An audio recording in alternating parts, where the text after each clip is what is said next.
Tonight on CBC Vancouver News, 4 BC wildfire contractors killed in a head-on crash. Plus, a debate over what's being taught in the classroom, arrests and clashes.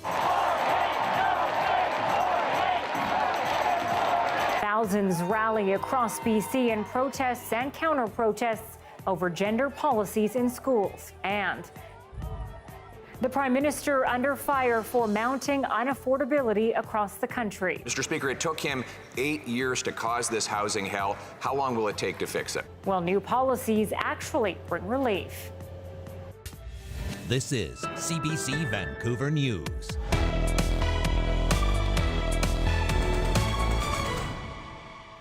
Good evening and thanks for joining us. I'm Anita Bathe. We begin tonight with rallies across the country and right here in British Columbia. Thousands of people taking to the streets demanding an end to education about sexual orientation and gender identity in schools. Now, those protesters were also met with counter rallies, people determined to defend LGBTQ rights. Our Yasmin Gandam is looking at the peaceful and violent sides of the events.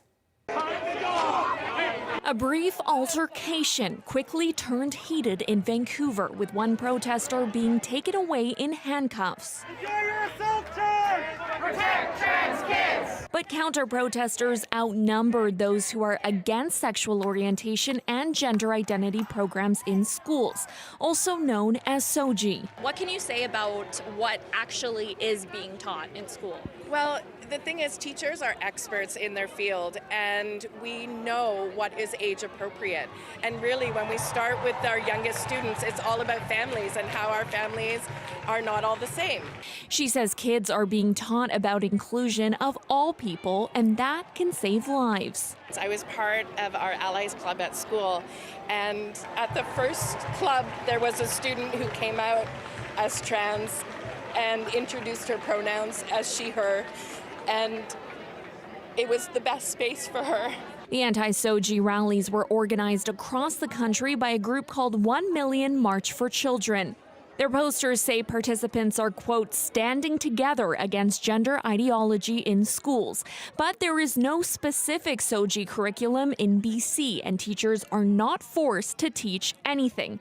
K-12 students have subjects around human rights, respecting diversity, and responding to discrimination. It's uncomfortable enough to talk about it sometimes, but leave it up to the parents where they're comfortable. They can talk about issues and things that's going on in their lives and things like that. It's not up to the teachers as far as I'm concerned. In Victoria, things also turned tense with 2 arrests and almost 3,000 people in attendance at a rally outside the legislature. Police told people to leave the area for safety reasons. Surrey saw demonstrations too, with signs reading "Love is love" and others chanting "Leave our children alone." Like many places in Kamloops, counter-protesters in support of SOJI outnumbered the others. In Kelowna, roughly 350 people gathered, both sides clashing at the rally held across from City Hall. They are learning these things. Back in Vancouver, high school students out today expressed mixed feelings about SOJI. I don't want it to create confusion in children's minds, but I feel like it could be done in a way that's less, lesser frequency, at a lesser frequency. I say that to them, you know, they can come talk to my mom at my funeral if they want to stop it. That's the honest answer there. They can go to some kids' funerals. Regardless of what side the protesters fall on, politicians and BC's Human Rights Commissioner have come out against the, quote, hate-fueled marches, all saying the rights of trans and LGBTQ plus people are not up for debate. Yasmin Gandam, CBC News, Vancouver. And coming up later in the show, we are going to be live with someone who works with teachers on SOJI education. I'll be asking about the misinformation feeding today's marches and what is actually being taught in the classroom.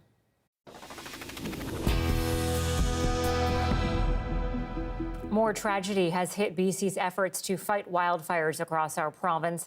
The RCMP says 4 people involved in fighting the fires have been killed in a crash outside Kamloops. Dan Burrett joins us live with more on this. Dan, absolutely devastating for families, friends, and BC wildfire efforts. What do we know? Anita, it was already a deadly season. Now it's gotten even worse. The RCMP says 4 young BC men, all wildfire service subcontractors, were heading back from firefighting early Tuesday morning when the pickup truck they were in collided head-on with a semi-trailer on Highway 1 near Wallachin. That's west of Kamloops. All 4 died at the scene. The truck driver managed to escape his burning semi-rig. The highway was closed for hours. Early determination is that the pickup truck that the 4 were in had failed to navigate a curve in the highway and crossed the center line, striking this semi-truck. Thoughts and prayers go out for the friends and families of all those who are affected by deaths like this, especially related to people who are, helping to keep our province safe. WorkSafe is also looking into their deaths. Sadly, they're only the latest victims of this year's wildfire season. In July, 19-year-old Devon Gale was killed by a falling tree while fighting a blaze near her hometown of Revelstoke. Her brother helped pull her out before she died. Days later, 25-year-old Zach Muse was killed when his ATV rolled off a steep drop north of Fort St. John as he helped fight the immense Donny Creek wildfire in northeast BC. Our Forests Minister says the 4 who recently died were coming back from work in Vanderhoof. Their deaths add to the grief of the most destructive wildfire season in BC and Canadian history.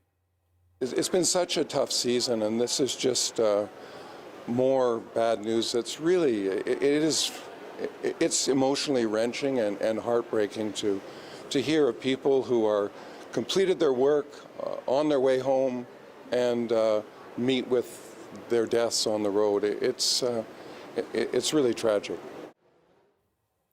A few minutes ago, the Prime Minister tweeted his condolences to the families, friends, and colleagues of the 4 young firefighters who've been killed.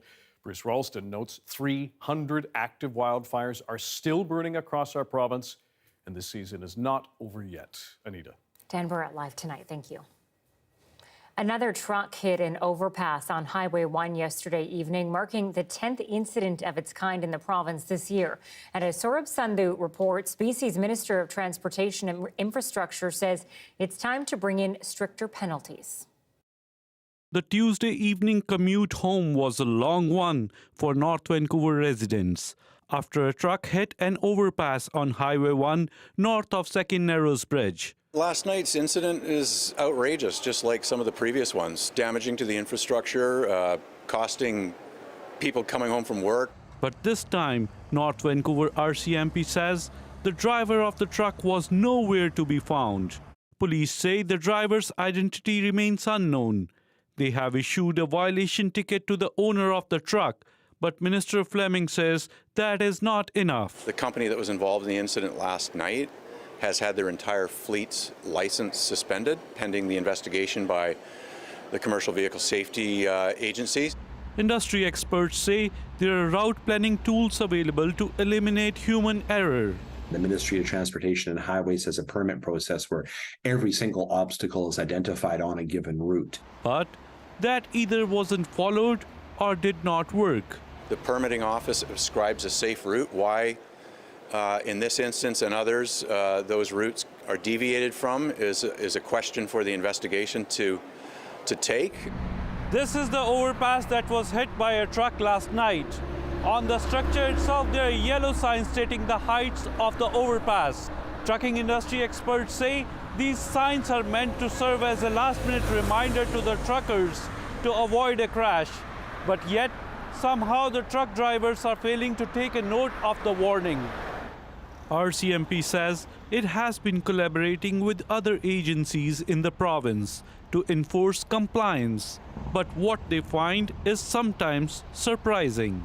There's 2 types. One is that you have a driver who essentially has almost no knowledge of the rules and regulations in relation to commercial vehicles. Minister Fleming says digital tools are available for training and permitting processes. We've also implemented a much stronger licensing regime in BC, and while it's only a little over a year old, the mandatory entry-level training regime in British Columbia.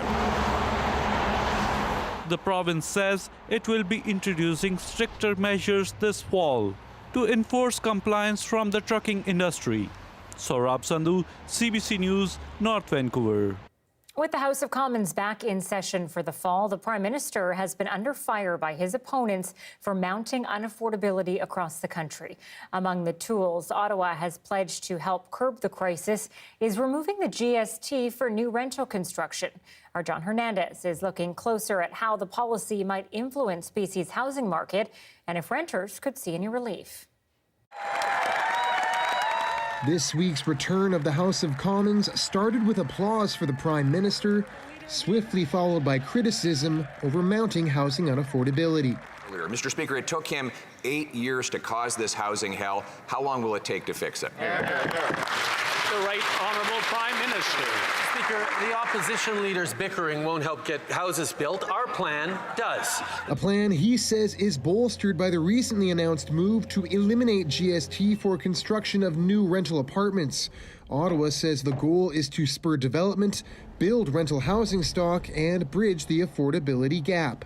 This can mean millions of dollars in savings. Economists say the policy will translate into big savings for rental projects in expensive markets like BC, and that could jumpstart stalled developments struggling with costs.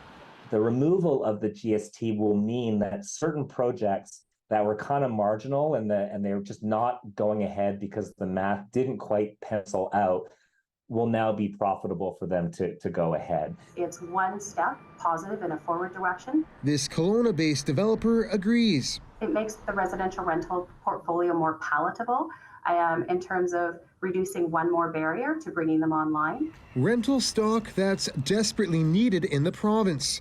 The latest rentals.ca report shows BC has the highest average listed rents in the country at more than $2,600 per month. In Vancouver, the average listing is more than $3,300 a month, the highest for any city in the country. Still, experts agree the GST rebate won't change those prices anytime soon. What this might do is keep a lid on rents rising any further. I don't think we're going to see rents actually fall as a result of this particular policy. It also won't apply to duplexes, triplexes, and housing co-ops. That means smaller projects in Vancouver, which just approved sweeping zoning changes to allow 3 to 6 units on residential lots, won't qualify. It unfortunately misses actually what the city of Vancouver just did in terms of the multiplex rezoning, that it actually misses the reality that many rental projects actually are also quite small. A policy that could take years to yield results, as many renters feel the squeeze right now. John Hernandez, CBC News, Vancouver. The BC government says it's planning to crack down on short-term rentals this fall. Municipalities are currently in charge of local regulations, but Housing Minister Ravi Kahlon hinted that may no longer be the case. Well, local governments initially wanted to have the control of doing that, but now all local governments, I haven't had a single local government yet come to me, all of them are saying, we need you to be part of the solution, we need it to be a provincial-wide solution, and so that will be reflected in the legislation that's coming this fall, where the province steps in and takes a bigger role in addressing short-term rentals. This comes after a new study by McGill researchers that estimates 2022 rents in BC went up by about 17% because of the impact of short-term rentals. Details on enforcement is expected to be part of the legislation once it's introduced. Well, the BC Conservation Service has reported 9 coyote attacks in Mission over the last 5 days. They say the attacks were likely the work of the same coyote. The victims got medical attention, but none were seriously hurt. The mayor of Mission believes the rise in incidents is because of human interaction. We really believe that this is a product of human being interactions with the animals, where we're actually seeing people feeding them, thinking that they're doing something that is good for the animals, but actually getting them conditioned for more and more contact with humans. Horn says the city has closed the Silverdale Creek wetlands, the area where the attacks took place, and officers are stepping up patrols around there. The mayor added the city plans to increase public awareness campaigns, reminding people not to feed wildlife. More signs of rising tension between Canada and India tonight. India is warning international students here and others traveling to Canada to exercise caution. As Olivia Stefanovic tells us, Canada is responding as the potential consequences of this diplomatic dispute grow. On the floor of the United Nations, the focus was Ukraine. Russia has launched and continues to wage an illegal war. But behind closed doors, in separate meetings with world leaders, a senior government source says Justin Trudeau's accusation against the Indian government came up every time. Credible allegations of a potential link. The explosive allegation: New Delhi helped orchestrate the assassination of a Canadian Sikh leader on Canadian soil earlier this year. Hardeep Singh Nijjar, a prominent member of a movement calling for a sovereign Sikh state, but considered a terrorist by India. Prime Minister Narendra Modi's government retaliated again Wednesday with a new travel advisory, warning its citizens about what it calls anti-India activities, politically condoned hate crimes, and criminal violence in Canada. I think is a very irrational response on the part of the government of India. Sounds like a joke. Claims members of parliament dismiss. I find it very surprising. Canadians are very safe. Emotions are running high, and we've asked everyone to stay calm. But there are broader economic concerns about the dispute, including trade. Saskatchewan makes up roughly a third of Canada's exports to India. So yes, it's a red flag for the provincial government, and it's also a red flag for the 14 MPs representing our province. Canada has long been trying to establish free trade with India. So I think that that deal is now dead. With negotiations along with a trade mission paused, this expert worries there could be more consequences. I think it will put a chill on investment. It may put a chill on tourism, both ways, and of course, foreign students. But the federal government says there are other factors at play. The first thing is about ensuring the health and safety of Canadians, and national security comes first. That's Olivia Stefanovich reporting tonight. Well, Vancouver police are making free cell phones available for seniors to call 911. They are being ordered to seniors on fixed or low incomes and include a 14-day standby time and large, easy-to-read keys. The phones don't come with data, texting, or internet capabilities and can only be used to call 911. The phones are available at the Vancouver Police Station on Cambie Street. Can a robot help cure loneliness? Canada is now one of several countries trying to answer that question with a study looking at human-robot interactions. UBC researchers are pairing social robots with seniors to see how AI technology could foster companionship. Our Tanya Fletcher stopped by a retirement home in West Vancouver where some of the research is being done. Am I boring you? You're sleepy. 102-year-old Charlotte England has an audience of robots keeping her company. I'm going to make Nanaimo bars. Social robots, in fact. Meet Kiwi and Mango. They're at the center of a study examining whether artificial intelligence can be used to help care for older people. They're a big hit with residents here. They say the pandemic left many seniors feeling isolated. I think one of these to help the loneliness would be great. I don't see my children that often, but I mean, I could play with him all morning. It's fun company, you know, kind of. You don't have to feed them, you don't have to clean them, you don't have to take them for a walk. Perfect. The AI companions are the size of a small pet and use emotional robotic software that learns and mimics human emotion. As soon as you come home from work, it will run to the door to greet you. It gets really active and it actively seeks your love. It follows you everywhere and it goes to the home to follow all different kind of people and try to check up to see what people's doing. It's kind of like a domestic cat. With a 360-degree camera on top, these two can recognize faces and voices, even reach up for a hug. So it knows that Tanya is standing there and you're standing there with the camera. This robot loves camera, so it always looks at that camera. The two have been trained to take after their lead companion, leading to different personalities and even moments of jealousy. Oh, you're getting jealous? You want to be touched too? Yes, you do. UBC researchers worked with the Japanese manufacturer to bring Kiwi and Mango here. And now Canada is part of an ongoing international study that also includes Hong Kong and Singapore to study human-robot interactions. Am I right? Researchers say they'll gather and analyze the results from around the globe. So we want to compare our data. It's kind of unique. It's a little bit different here in Canada. The Canadians are a little bit reserved in terms of like having new technology like this. They'll spend the next few months recording interactions between the residents and robots, then publish those findings to help shape the future of seniors' care. Tanya Fletcher, CBC News, West Vancouver. They are pretty cute. I hope you're not needing one of those, Darius. No, not yet. I might be new to this city, but I don't need a robot friend just yet. I didn't know how to feel about them until I found out their names are Mango and Kiwi, and that's adorable. So I'm won over. I have a map here to show you. It's not very exciting because I know we've been hoping for some more rain across the south coast, and this has not been played yet. If I start playing it right now, you'll see nothing changes. This is over 72 hours. Absolutely no rain to speak of across the south coast until the very end, and then we see it start to pop up just on the very north tip. So as we get into the weekend, maybe we start to see a system of rain start to pass through. But for now, we are pretty much dry across the province. We do have temperatures coming back up a little bit from where they were just yesterday and today. We start to see some of those temperatures come back up to around seasonal, maybe a little bit above in the interior, or not the interior, but inland Vancouver tomorrow. And then the Fraser Valley, we'll see temperatures come up back into the mid-20s, but that's just for one day before they do start to come back down. That being said, the weather does look very nice. We've got plenty of sunny skies across the south coast, just nothing but sun for the lower mainland. It's only in the very northern, the very North Island that we see a bit of cloud moving in there. Those sunny skies to stick around for a few days yet before we head into the weekend, and that's where we start to see some cloud move back in. And for tonight, clear skies, sunny skies tomorrow. Looks like another nice day here in Vancouver.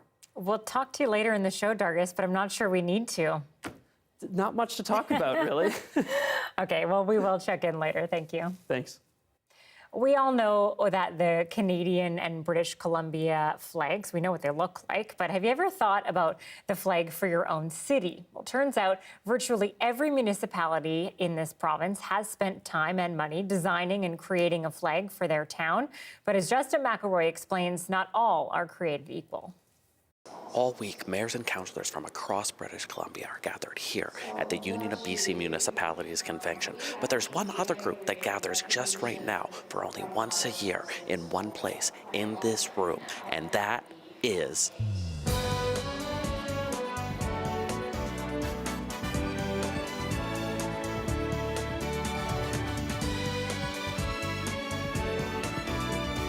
How does it feel to be up here with all of these stars?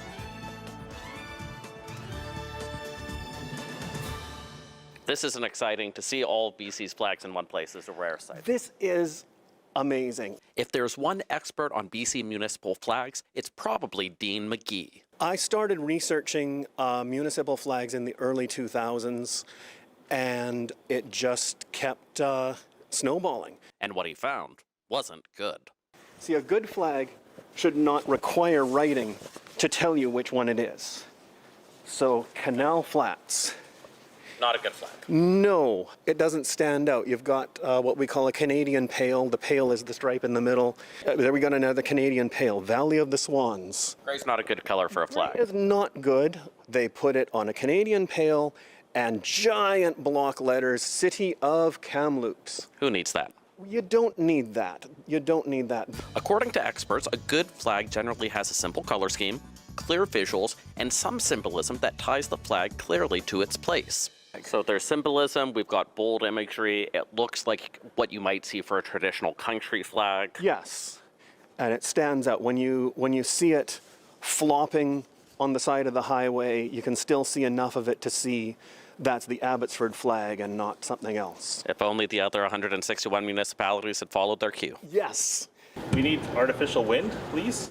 But this is literally the view at the end of my driveway, so how can I say no to this? But it does have Clearwater's name on it, and that's a big no-no for flags. Well, yeah, maybe, but we don't have a town crest yet. But maybe there's hope for our mayors and our flags, after all. So I think we need to do a rethink on our flag. We have beautiful Wells Gray Park up the road, and I think we need to take advantage of that as well. It may not be the biggest flag made at this conference, but it certainly stands the tallest. Justin McElroy, CBC News, Vancouver. Up next in our live interview, we're breaking down some of the misinformation spurring protesters against sexual orientation and gender identity teachings in BC schools. What's actually taught in the classroom is coming up.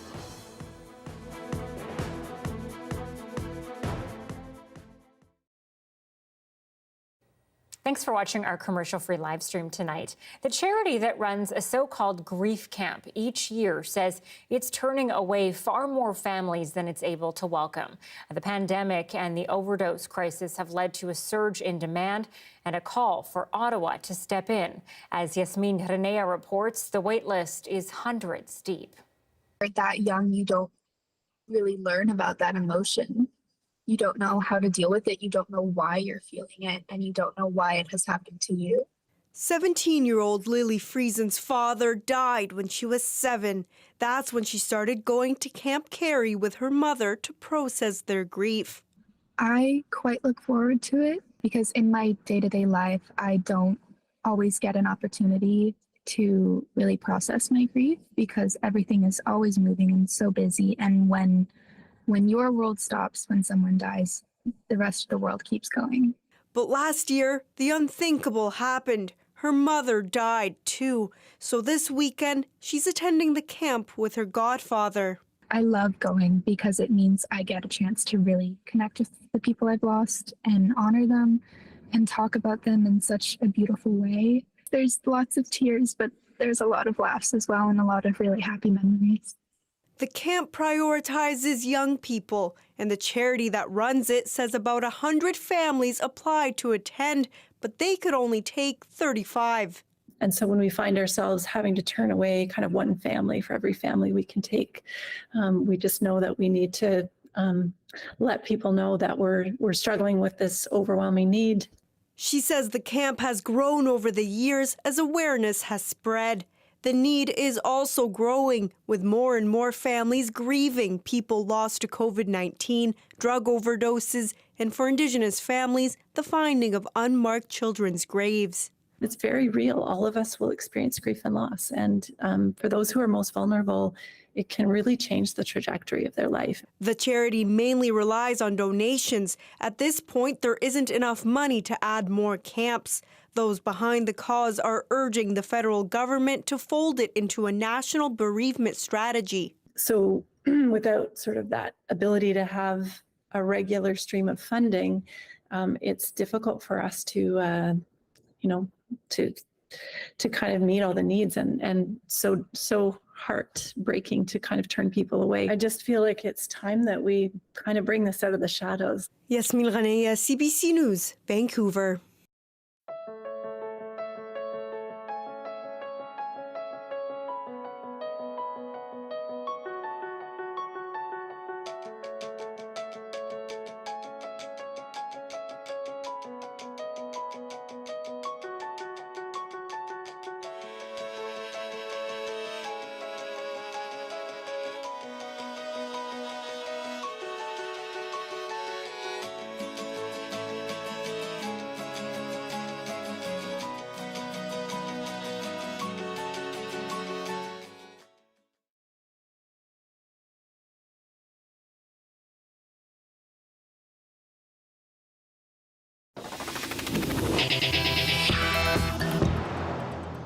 Protests and counter-protests have been taking place in cities across the country today over issues surrounding gender and sexual education in schools. Earlier in the show, we showed you the scenes out of cities in BC. Our CBC's Jamie Strachan is taking us to demonstrations elsewhere. Dubbed by organizers as the 1 Million March for Children, thousands came out in cities across the country, airing multiple grievances about how gender identity and sexual orientation are taught in Canadian schools. We see examples of age-inappropriate material, books in our classrooms. There's a lot of concern from many in the community that it's not appropriate. One of the most contentious issues, the right of children to identify by the pronoun of their choice. We must be able to control how we raise them, what kind of values they retain, and for parents to not have a say in the conversation is not going to work out. They don't have the maturity to decide to drink or to have guns or to vote. How the hell they have the right to change their sex without even the knowledge of their parents? In some cities, protests were met by often larger counter-protests. I see a mix of absolute hatred and bigotry. I also see a collection of people who are just scared and want the best for their kids and are afraid. We felt it was important that people congregated here to make people know, and especially queer and trans kids and racialized kids know, that there are people here who have their back. Tempers flared at some events. In Toronto, dozens of police officers kept the sides apart. The issue of pronoun or gender identification differs by province and school board. For example, at the Toronto District School Board, Canada's largest, schools can only inform parents of a pronoun change with a student's consent. In New Brunswick and Saskatchewan, parental consent is required for students under 16. New Brunswick Premier Blaine Higgs doubled down on that policy today. The situation's pretty straightforward. It's quite amazing that there's even a discussion of what the role of parents should be with their kids' lives. For some, an issue thought long resolved. For others, a fight as fresh as ever. Jamie Strachan, CBC News, Toronto. Now, a lot of the concerns that protesters have are based on misinformation, so we want to clarify some of that now. To do this, Scout Gray joins me live tonight. They are the National Program Manager for SOJI 123, based in the Cowichan Valley here in BC. Scout, first off, what exactly is being taught in the classroom, let's say at the elementary school level? Yeah, so, SOJI inclusive education is about much more than what is just being taught. But I can give you an example of, something that is important is not just about what is being taught, but how it's being taught. So, for example, in elementary schools, when they talk about yourself and your family, that's a big thing that happens in younger grades, is just talking about families. And when we talk about families, do we talk about all sorts? Instead of just talking about families with moms and dads, do we acknowledge that there are foster families, families with two dads, families with a single mom? All of those kind of come together to create that inclusive environment. I've seen several videos now with, parents concerned that their 5- and 6-year-old kids have access to pornographic books in schools and that they're being taught that they can and should switch genders if they feel like it at that young age. Much of the criticism is that that's just too young. But can you talk to us about whether that's actually being taught to kids that age or to kids who are older? Yeah, some of those extreme examples are part of what is making people fearful and questioning what's going on. And there's truly a lot of misinformation about what is happening in schools. Teachers know how to create age-appropriate lesson plans for their kids. And so when we're talking about a SOJI inclusive classroom at the young ages, that might be talking about gender stereotypes, for example, that, pink isn't just for girls. In the older grades, we might get into things like human rights and looking at the history of discrimination against folks with different sexual orientations over the years. And we trust teachers to do things in age-appropriate ways, and this is no different. Yeah, in the story we just played, a woman was talking about how she believes that children shouldn't be able to have a sex change without their parents' knowledge. Is that something that's recommended or even possible under SOJI inclusive education?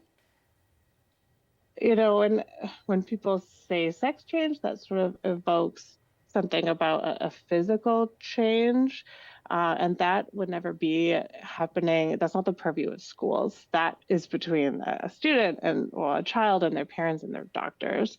When we're talking about SOJI inclusive education, we're talking about just creating safe and inclusive and welcoming spaces for students of all sexual orientations and gender identities. And unfortunately, we know that schools have not always been safe, inclusive places for all students. And that has changed a lot, but there's still lots of educators who are really trying to create those inclusive spaces and just aren't sure how to do it. And SOJI inclusive education tries to support those educators. And that's what SOJI 123 really offers, support for educators in creating inclusive classrooms. Yeah, and I'm asking these questions because, again, I'm watching these videos and I'm seeing what's happening at these rallies, and it really does feel like a lot of people are basing their criticism on this sort of misinformation, but really Soji is about inclusivity and teaching kids that.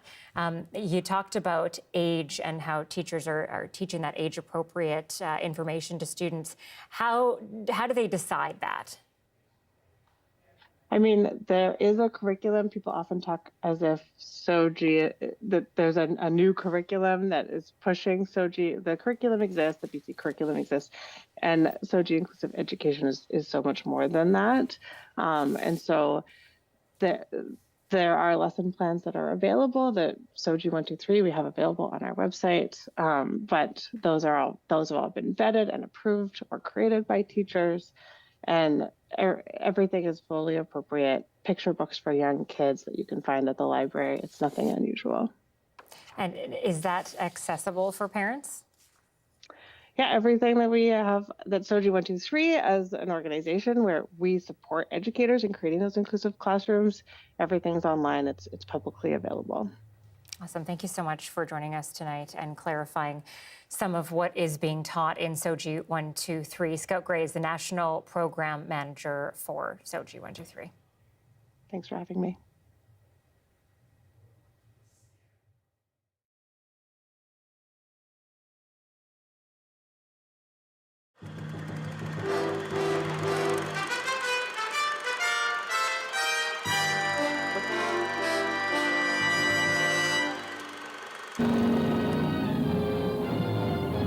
It's the stuff of Hollywood. Green men meeting startled Earthlings. Green men from the planet Mars. He is mankind, developed to its ultimate intelligence. Oh, yeah, Mars, because of the fact that we thought there was life on it, that we want to see Mars, we don't want to be alone. And so people want to see Mars through the telescope and maybe see those little green men.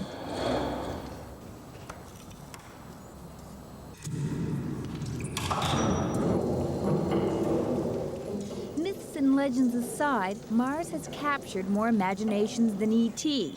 Compared to the other planets, it's a showstopper, a planet of such contrasts, it still thrills avid astronomer Dave Dodge. Mount Everest, the tallest mountain on the Earth. We have on Mars mountains that dwarf Mount Everest. The Grand Canyon, the deepest canyon one of the deepest canyons on the face of the Earth, is a mere pittance by comparison to Valley Marianas. It goes from, if you could place the Mariner Valley on the Earth, it would go from Montreal to Vancouver, and you could stick the Grand Canyon 10 times over inside it. This is what Mars looks like through the eyepiece of a telescope, and tonight will be the best view in a long time. Mars will be the closest it has been to the Northern Hemisphere in 70 years, just 58 million kilometers away, a distance that would take up to 9 months to travel. I have seen Mars many times, but this is my first real time for seeing Mars. And the next time it gets this close, it'll be 2003. A good look at Mars is enough to get Jerry Knight out on top of Cypress Mountain at midnight. Jerry's been an astronomy buff since he was 9 years old. Why do you want to look at Mars? Well, because it's the only planet we can really and truly see surface markings on.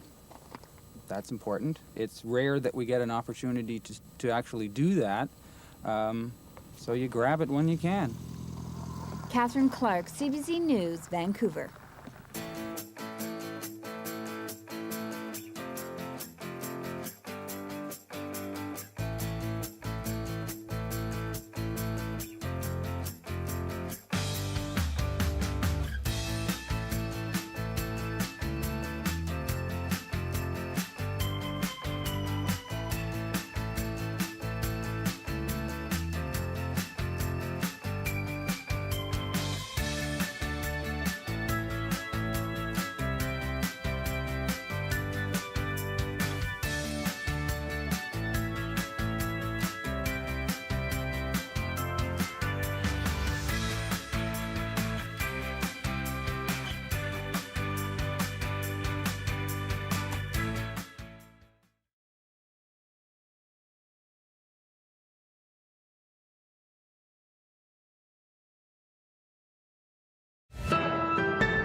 Thousands of doctors in Britain were off the job and on the picket lines today over a pay dispute with the government.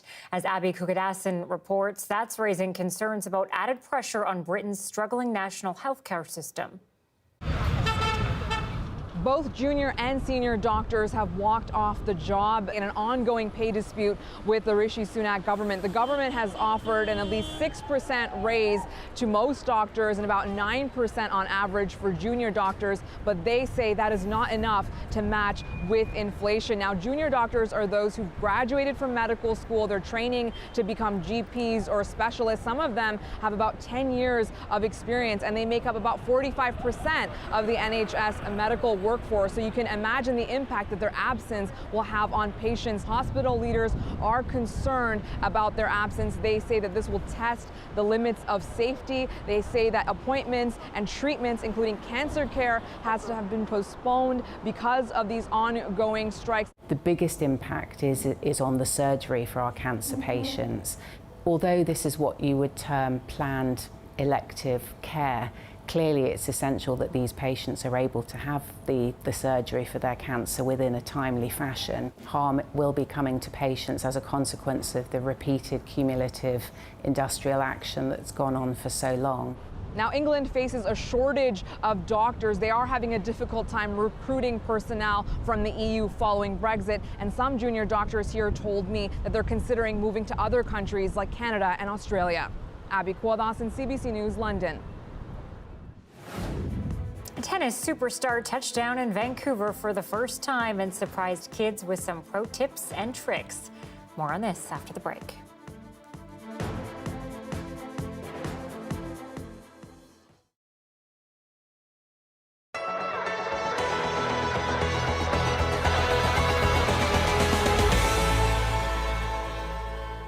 It's an exciting day for Jennifer Quilty. She's an early childhood educator and a daycare owner in Mount Pearl. And she's trying to upgrade her education, something that takes time and money. Every 3 years we had to recertify ourselves, and sometimes it takes a lot of time. We have to do 40 hours in 3 years, and when you think about it, being a mom myself and also being on ECE, it's the time that it takes to do that. When we have this little pocket change, $2,500, it's not a lot. It's definitely a mortgage payment. It's something that we need. A report released earlier this year showed that Newfoundland and Labrador only has enough regulated childcare spaces for 14% of children under the age of 12, which is half the national average. For some parents, the province's childcare situation is desperate. Government is hoping today's announcement will help keep the ECEs they have working and help bring more on board. Education Minister Krista Lynn Howell said 150 people have joined the ECE system in some form this year, but couldn't say how many they'd lost over the same time. We have much more to do. There's certainly room to grow. We don't claim to have it 100% figured out right now today, but we're continuing to work on things that we can implement, measures that we can use to continue to attract people to the profession. ECEs can now get a $2,500 grant after finishing their certification, and $2,500 more for certification renewals, up to a total of $7,500. Sky Taylor with the Association for Early Childhood Educators says today's announcement will help address some of the issues that keep people from staying in the profession. The top contender has been wages and benefits for staff.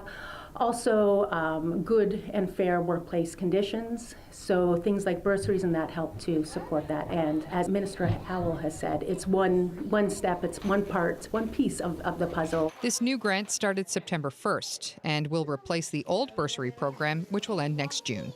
Janelle Kelly, CBC News, St. John's.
Hey, I'm Johanna Wagstaff. And hi there, I'm Rohith Joseph. And we're asking for 10 minutes of your day to go through the 10 things that the UN recommends we can all do when it comes to climate change. Please don't leave. No. And also, the things aren't new. We are just wired to not do them. We promise you to help you figure out your brains, and you and your people can make better choices to combat climate change. 10 Minutes to Save the Planet is available now on CBC Listen and everywhere you get your podcasts. Tennis star Roger Federer is in town for the Laver Cup, an international men's tennis tournament.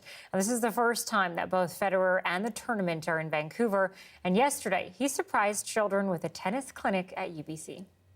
Round of applause. Warm welcome to Roger Federer.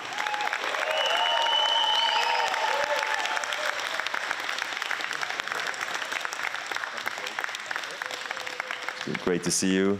Hello, everybody. It's a pleasure to be in Vancouver for the first time in my life. I've been to many places, but it's my first, so I'm very excited. You've been involved in many philanthropic activities, and I'm wondering what drives you, your passion to give back? I feel it's a duty of ours to give back. I know that not everybody maybe wants to do it or take the time.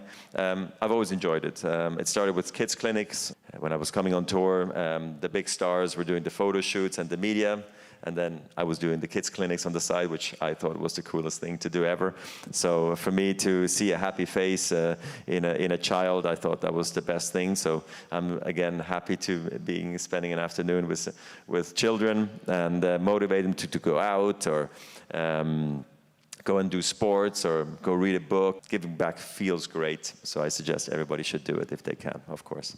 Thank you for those comments, Roger. My pleasure. Thank you for taking the time to speak with us. Really appreciate it.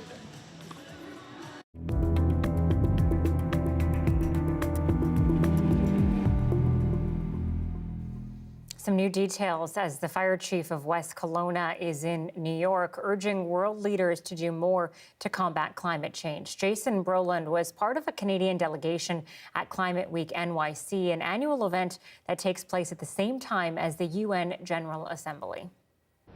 I want to take you back with me. A hot, windy August night. We were surrounded by fire. Wind was driving it down on us. The sky was orange. We were dug in. It was the fight of our lives.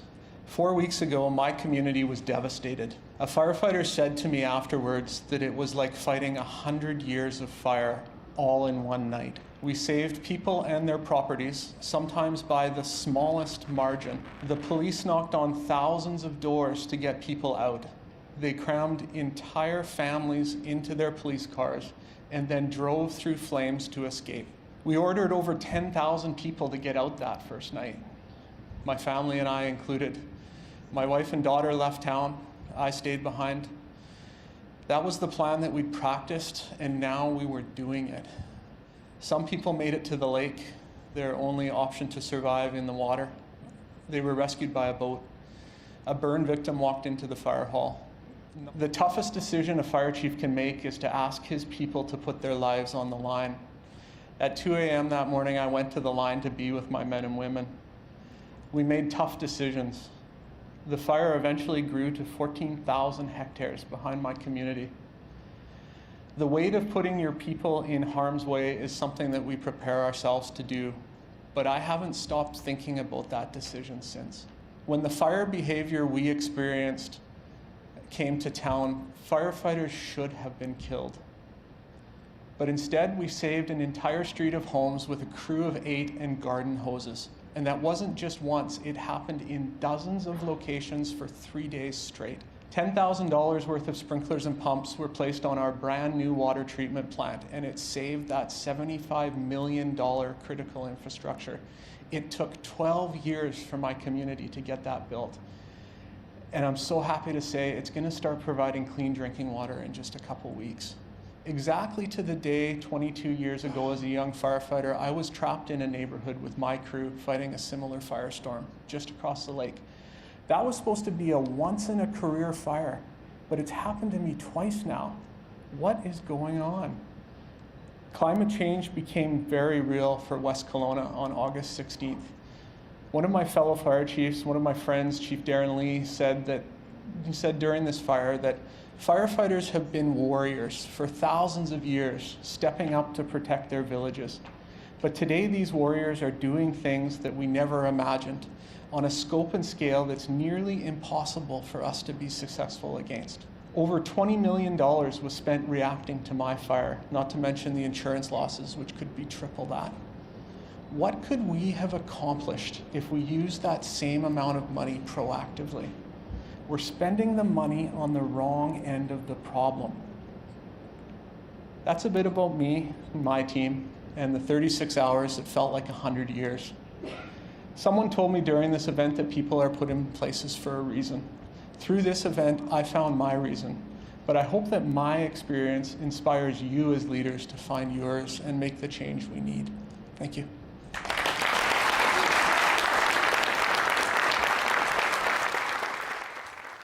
That's the fire chief of West Kelowna speaking in New York today. Just incredibly emotional. A lot of new detail there, Darius, including people being having to go down to the lake and being rescued by boats. It's hard to hear, for sure, and it's difficult to listen to. The fire situation is still quite bad right now. We have hundreds of fires still active in the province.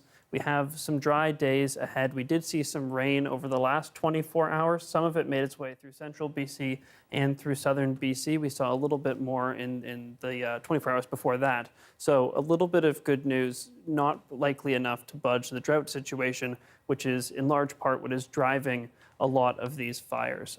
We do have a bit of rain coming for some parts of the province as we head into the next 48 hours, a little bit for the northwest, and a little bit on Friday, making its way up into the Kootenays, but it's not going to be very much. This weekend, we potentially see a bit more, some systems pushing their way from the coast into the interior, but we'll have to wait and see exactly what those systems shape up to be.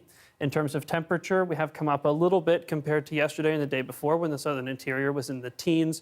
Tomorrow, we see similar temperatures to today, coming up a bit in some places, although this map has been a little bit difficult lately. So we'll see, there we go, back into the low to mid 20s in the southern interior. And then if we were to look at the smoke forecast, we'd see that it is also looking pretty similar to today. Again, this is pretty much the same spiel every day, but in northern BC and central BC, we see the most smoke, a bit more widespread in parts of the south, but not very thick, just probably mostly smoke aloft that we're going to see, except for some local problem spots. Tonight, we see some cloudy skies throughout the province, just a bit of cloud in some places, mix of sun and cloud in others. The only rain is in the northwest. We see a clearing pattern stretching from the north towards the south over into tomorrow, and then the cloud returns tomorrow afternoon for the north, but not for the south. So we see that sun come out across the province and then disappear a little bit in the north. Then if we were to zoom in, and then really just sun for the rest, as we talked about before, here on the south coast especially. If we zoom into Vancouver, we see plenty of sunny skies to come. There we go. I showed this earlier, but this said chance of showers.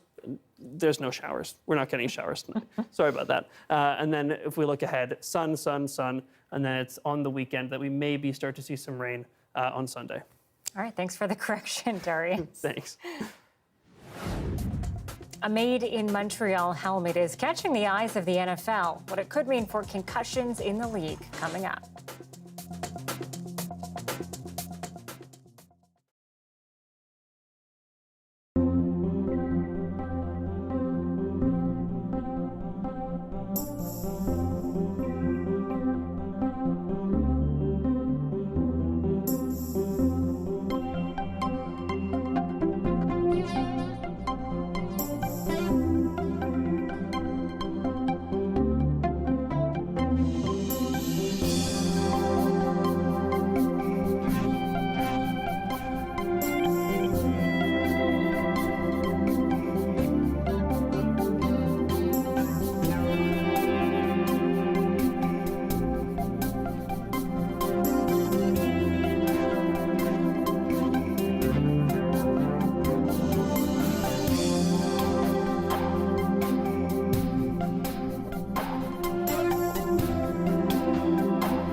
Hi, I'm Amy Bell. Here's what's in your CBC Vancouver inbox. With the changes to how Canada is able to access journalism online and on social media, we want to assure you that when you're looking for CBC News, you'll always be able to find us. Wherever you are in BC, local news, breaking stories, and the latest from around the world is at your fingertips any time of the day with the free CBC News app and online at cbcnews.ca. Download the CBC News app and stay connected wherever you are.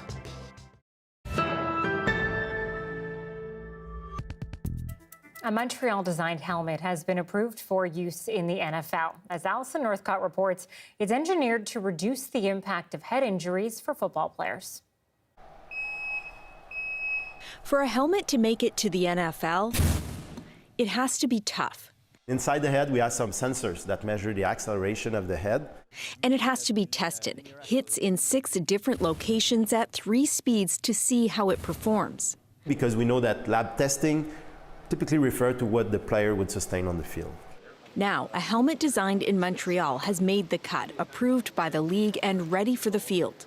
We're very proud of the accomplishment we've done so far. We have 15 teams and more that have received our helmets and are currently trying it for the NFL. It all began with an NFL competition to design a helmet that improves performance and safety amid growing concerns about the impact of concussions. Our 3D printing machine that allows us to print all the components going inside the shell of the helmet. The team came up with a lightweight design with customizable 3D printed padding. Each of the pads are, let's say, optimized for their use and for the position of the impact. NFL players can take repeated hits, sometimes with serious consequences. Improved helmets might mitigate the impact, but preventing head injuries takes a lot more than that, says this neurologist.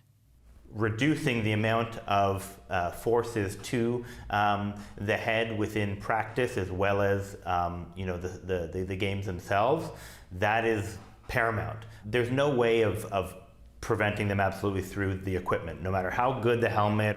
As an offensive lineman, Alexandre Levac is used to hits. I have a hit every play. His university team has changed the way it plays and practices to try to reduce concussions, and he says he's happy to try new equipment too. You want the best protection, see? That's for the future, that's for the other one. After football, you have the other life. The team behind the helmet says it hopes to see it used in an NFL game soon. Alison Northcott, CBC News, Montreal. Some Japanese pro wrestlers have traded the ring for a bullet train carriage.